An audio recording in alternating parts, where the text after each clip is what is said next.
Hey guys, what's going on? It's Jazz here, also known as Paradox, and today I'm actually going to talk about a few little things that I've really looked forward to talking to.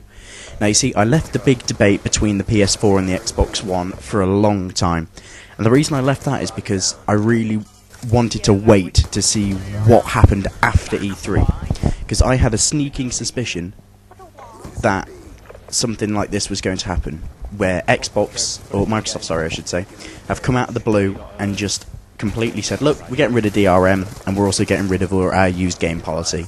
So you can give your game to who you want, play the game with who you want, you know, we're not going to check if you're online anymore or whatnot. Now, originally, I feel as if this was their business plan. So they had an idea to go to E3, announce their console first, and then let PS4 say what they wanted. Now, instead of PS4 following the business plan and following the DRM settings, they went ahead and just said, no, we're going to take the mick out of Microsoft, we're going to do this, we're going to do that. So, because the first unveil of the Xbox One, they avoided all questions to do with DRM, all of them. Now, I got a bit sneakily suspicious then, because I thought, well, if you're going to release it, you're going to say you are. Now, you're not going to not say it, are you?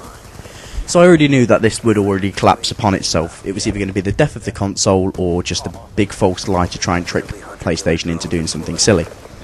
Now you see, with something as simple, well, it's not even simple, something as complicated as being able to change licenses over to accounts and, well, and be able to check if somebody's online within 24 hours is going to take a hell of a lot of server capacity. And by being able to now not have to consider that into any effect, those 300 servers that are now for Xbox Live are going to be massive for the game corporations. I mean, they're going to be fully available to anyone who wants to use them. If you want 20,000 servers for your game, yeah, sure, give us the money and we'll give you them. There's going to be no questions asked, which is great for any person who loves playing online games with Xbox. Right. Now, PS4. What they did at E3 was extremely unprofessional. That video they made about how to lend games to friends was completely ridiculous. And why have I changed my voice settings halfway through recording? Oh well. Anyway, so nothing happened in that bit apart from me changing my voice settings because I'm a douche. Apart from that, PS4 being unprofessional. Okay, we'll start again. So you've made a video, what was it, 27 seconds long or something, about how to lend your game to a friend, of a Japanese guy giving his game to his friend. Okay, right. Xbox have now just shat on you. They've turned around, they've got rid of the DRM, they've got rid of their used games license, they have completely parred you. What do you do as PS4? Now for me, the only option I see for them to do is to give away 2 free games and a controller with their console. Now they can't just come open out and announce that, because all the packages online are just the console. So how are they going to do it, or what are they going to do? Now, the only thing I can see them doing is getting rid of their PSN Plus subscription for all multiplayer games. Because if you didn't know already, you now have to pay to play online games on the PS4 as well as the Xbox. And believe it or not, PSN Plus is a little bit more expensive than Xbox Live Gold. So, how do you announce this? How do you come about and saying, look, we're getting rid of our PSN Plus package where you now have to pay to play. You can now just play for free like you have been able to do the whole time. Now you're taking a step backwards. So, people who say Xbox has taken a step backwards, do you still feel they have? Do you still feel as if nothing you think about Xbox is always right? Are you still on board with the PS4 hype train? What's happening in your mind? Put in the comment section down below and let me know. I'm really interested to what you guys want to feel, because I am completely Xbox fanboy. The only thing I like about PlayStation is the fact that you don't have little squeaky 12-year-olds that come with a compulsory mic in their Xbox package, so you don't get every little fucker with a mic. On to a different topic. We had a 2v2 clan match last night. Well, it was more of a scrim, but we'll call it a clan match.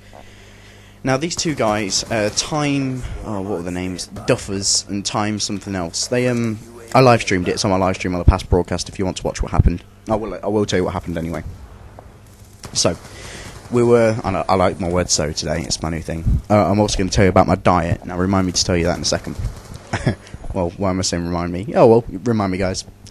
Right, Time Evo, or whatever his name is, and Time Duffers, they've challenged Motion to a 1v1. Now Motion, if you didn't know, is actually, he's a personal friend of mine now. I let Motion into the clan and let him lead the B team for the sole reason of him being a very good friend and a very long-term clan member, hopefully. And there were a lot of clan members that I could have chose over Motion, but Motion to me seemed like the right person to lead the B team at the moment. As everything happened leading up to the event, basically they go to school together with this time guys, and they're having a bit of trouble at school and whatnot. Well, so it's come to the point where we're having a 2v2, and Joker and I have said, yeah, we'll give you a 2v2, and he's like, no mate, we'll give you a 3v3, oh, we'll give you a 3v3, and then it was, no mate, we'll give you a 2v2, our third member's not even online. Alright, we'll go back to the 2v2. So we've chosen Captured Off Lag on Nuketown, and for those who don't know, it's an optic gaming thing. They do the 2v2 on Nuketown, and they see what happens between them. Now, sorry if you can hear this in the background, there's a bit of construction work going on outside, and I've actually got all my windows and stuff closed, so I can't really do much about this at the moment. So, we've chose the Nuketown, we've lifted all the restrictions, we've actually let them do what they want. So as it's come to the main part where now everything's going on with the 2v2 and it's just started, we've killed them. I died once straight off the bat, I got taken for first blood. Joker pulled back a double, I pulled a double, I pulled a double, I get off the back of that, so I pulled back-to-back doubles. Then Joker pulls out 3 singles on the trot, so it wasn't, he didn't quite get both of them, he got one, then one, then one. And by this point, the other guy has timed out the game and left the Xbox Live party. Basically, he turned off his Xbox. Now, to me, that says, when you go asking a clan for a clan match, and then turn off your Xbox when they start beating you by 2 flags, is completely outrageous. So at this point, it's down to a 2v1. We're 6 flags up. It's 2 minutes left in the first half. We're about to cap the 7th flag, and my teammates have joined my team and we're all having a laugh. They haven't spawned in, they've just started talking to me and saying, oh, that was quite funny, look, they've left, how bad are they, la la la la la, you know, the normal clan banter you get. And so I ended the game and said, look, I thought we'd end it now, you clearly lost and whatnot, and you're down to 1 man against Joker and I. And he said, nah, what have you done that for? What have you done that for? So I said, look, do you want to play this 1v1 or do you want it a 2v1? So he said, oh, I'll give you a 1v1 instead. So I've 1'd him, and I took the first death again, which is, you know, it's like me, I get killed for first blood and then go on a massive kill streak.